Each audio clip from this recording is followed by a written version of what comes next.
Então é aquela situação que você vai depender também do tempo que você é exposto a esses 6.000 pés. Porque você vai ter cansaço, mas você não vai perceber esse cansaço. Então, tem que raciocinar como, por exemplo, o pessoal que joga futebol na Bolívia.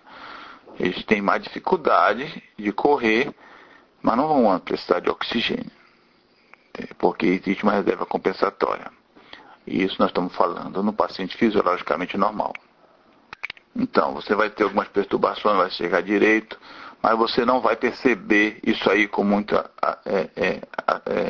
intensidade. Assim como, se você tiver algumas alterações de arritmia, você vai piorar a sua situação, porque vai haver uma taquicardia sinusal, o PR vai estar encurtado, a diminuição da onda T em D3, quer dizer, você vai ter uma piora, uma facilidade em descompensar. E o estágio compensatório? O estágio compensatório vai entre 1.800 metros até 3.600 metros, ou seja, até 12.000 pés. A pressão atmosférica aí já cai mais ainda. Ela cai para 12.000 pés a 436 milímetros de mercúrio. E a saturação da hemoglobina vai para 83%.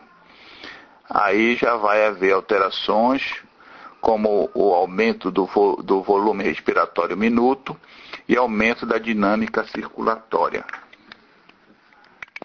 Então, nesse caso, o retorno venoso já está prejudicado.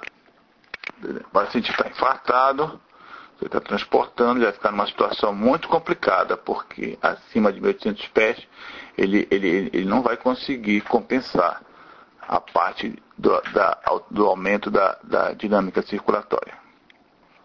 Quer dizer que o organismo não entende que isso aí está acontecendo por falta da pressão, e aí fisiologicamente você vai respirar mais rápido. Isso vai levar a taquicardia na tentativa de mandar mais oxigênio.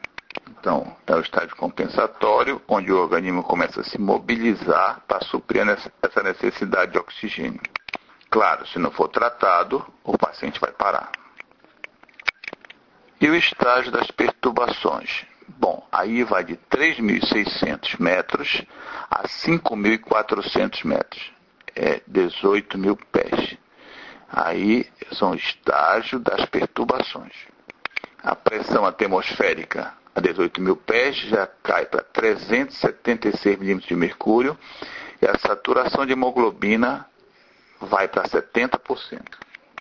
Então, você vai ter as alterações que são os sintomas subjetivos e os sintomas objetivos. Isso aí, você vai ter que administrar oxigênio quando existe esse estágio de perturbações. Senão, o paciente vai entrar em óbito. Quais são os sintomas subjetivos? A fadiga, aquela lassidão, aquela sonolência, aquela tontura, aquela cefaleia, aquela euforia. Esses são sintomas subjetivos do estágio das perturbações. Fadiga, lassidão, sonolência, tontura, euforia. E os sintomas objetivos, que são o tato, a alteração do tato, a pessoa fica com dificuldade no tato, na visão, no discernimento, no raciocínio, no julgamento, no tempo de reação e na coordenação. Isso aí é uma experiência que inclusive é fácil de encontrar no YouTube, da câmara hipobárica. Os aeronautas são submetidos a uma câmara hipobárica, dão para ele um baralho, ele tem que levantar e dizer qual é a carta que ele está vendo. Então você vai diminuindo a pressão atmosférica e quando chega no estágio das perturbações, ele levanta uma carta, por exemplo, um 2 de paus, ele olha, aí fala, dama. Aí a pessoa que está lá orientando diz assim, não, você está vendo, não é uma dama, é um 2 de paus. Aí ele olha e mostra, 2 de paus. Aí ele pega uma outra carta no estágio de perturbações, aí é um 4, vamos supor, de espada. Aí ele fala, 2 de paus. Ou seja, ele já perdeu a capacidade de julgamento, de raciocínio, de coordenação, de tempo de reação. Então você sente Ele não percebe, mas ele já não está conseguindo raciocinar com a lógica. Isso está no YouTube, é só você procurar em câmara hipobárica. Tem várias experiências desse tipo. Então, isso aí é importante que você nunca esqueça. Então, se você está num voo e a máscara cair, você não pergunta por nada. Você coloca a máscara de oxigênio e depois você vai fazer qualquer tipo de atitude. Porque o tempo que você tem para em coordenação e para dificuldade de raciocinar é muito grande. Então, se você leva, por exemplo, a 35 mil pés, mais de 15 segundos para colocar a máscara, você vai olhar para a máscara e você não vai ter mais tempo de saber que aquilo ali é para colocar no nariz. Você não vai conseguir raciocinar. E aí você pode entrar em coma em seguida em morte. E o estágio crítico seria acima de 6.500 metros, a 20 mil pés. Acima de 20 mil pés. Então a pressão já cai para 340 minutos de mercúrio.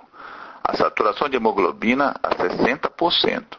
E aí você vai ter as alterações do sistema nervoso, inconsciência e morte. É por isso que sempre as pessoas falam que quando acontece uma descompressão brusca a mais de 20 mil pés, as pessoas quando o avião cai já apagaram, já estão inconscientes e já morreram. Então, os gases sanguíneos arteriais e a hipóxia. A tensão dos gases sanguíneos arteriais. Na altitude zero,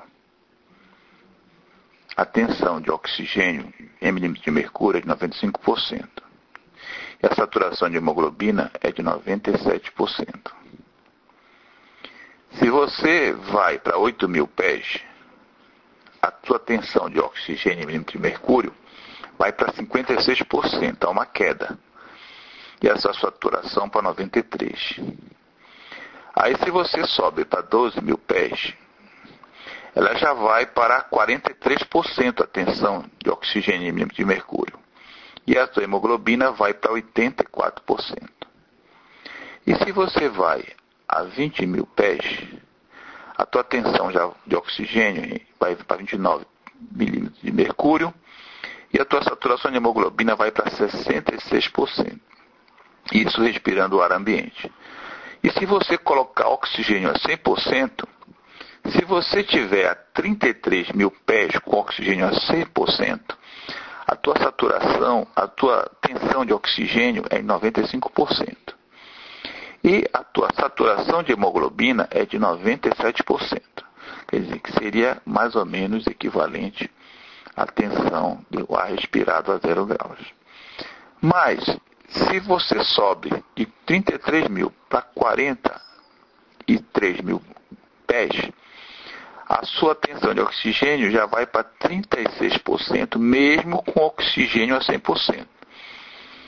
E a tua saturação de hemoglobina vai para 76%, mesmo com ar de 100% de oxigênio. Então, quanto mais alto, diminui a tensão de oxigênio e isso leva à diminuição da saturação de hemoglobina. No tempo útil de consciência, o tempo efetivo de desempenho, se nós estamos voando a uma altitude de 25 mil pés e nós estivermos em repouso, nós temos 120 segundos para responder na despressurização rápida da aeronave. Ou seja, colocar a máscara, porque depois disso você vai estar inconsciente. Se você tiver com atividade agitado, só tem 60 segundos. Você tem 1 minuto. Então, numa descompressão brusca de uma aeronave a 25 mil pés, você tem 60 segundos para colocar a máscara antes de entrar no estado de inconsciência. Agora, se você tiver 35 mil pés, que é a altura de cruzeiro, se você tiver agitado como você vai estar, pela descompressão rápida, você tem 15 segundos. 15 segundos. E se você estiver em repouso, você teria 30 segundos. 30 segundos de nível de inconsciência. Então, a despressurização ela é brusca, ela leva a uma inconsciência um período muito rápido. Então, você nunca esqueça que você tem 1 minuto na despressurização para perder a consciência. Então, disbarismo é o estado patológico decorrente dessas variações de pressões ambientais. Chama-se disbarismo. No disbarismo você vai ter a aerodilatação e as doenças descompressivas. A aerodilatação, o que é? É a expansão gasosa das cavidades do corpo devido a essa baixa pressão. Então nós vamos ter o que? A barosinusite, a baroinusite, barotite, a aerogastria, a aerocolia, a aerodontia. Então, a baroinusite seria aquele paciente que tem a sinusite e aumenta a câmara gasosa dos seios paranasais e piora a dor dele e os sintomas da sinusite. A barotite é a mesma coisa. Então você tem uma expansão dessas câmaras de gás. Então, no caso do paciente tem que estar com uma sonda nasogástrica, porque vai haver uma dilatação. No caso do colo, vai haver uma dilatação do abdômen. E no caso dos dentes com abscessos, vai haver dor dentária forte. Essas são alterações da aerodilatação, do disbarismo. Bom, nas cabines pressurizadas, o piloto consegue manter uma pressão atmosférica maior, a nível de 760 milímetros de mercúrio. Isso vai diminuir esses sintomas. Ou, eventualmente, dificultar a presença da aerodilatação. Então, vocês sabem que a altitude do avião, ela vai aumentar o quê? O atrito com o ar, porque a baixa altitude, a concentração de moléculas de oxigênio é bem maior e lá em cima as moléculas de gases é menor. Então, o que acontece? A dificuldade maior é um gasto maior de combustível, por esse atrito maior. Lá em cima, menos atrito, então vai diminuir a vibração, vai diminuir o consumo de combustível e etc. Então, dependendo da situação, a gente vai ter que pedir ao piloto que ele voe a baixa altitude, que é para justamente, mesmo sabendo das dificuldades maiores e do consumo maior de combustível, porque isso pode prejudicar o paciente. Então, esse disbarismo pode acontecer também a doenças descompressivas, por exemplo. É a formação e a eliminação de bolhas gasosas dos tecidos devido à pressão. Né? A pressão abaixa e é igual ao refrigerante. Aí os gases saem dos tecidos e acima de 18 mil pés, isso acontece, havia a formação de bolha no sangue e nos tecidos, e isso vai causar uma embolia vascular. E, em consequência, a confluência de bolhas e vai haver as irritações da inervação sensitiva. É conhecido como embolia gasosa. O paciente pode enlouquecer.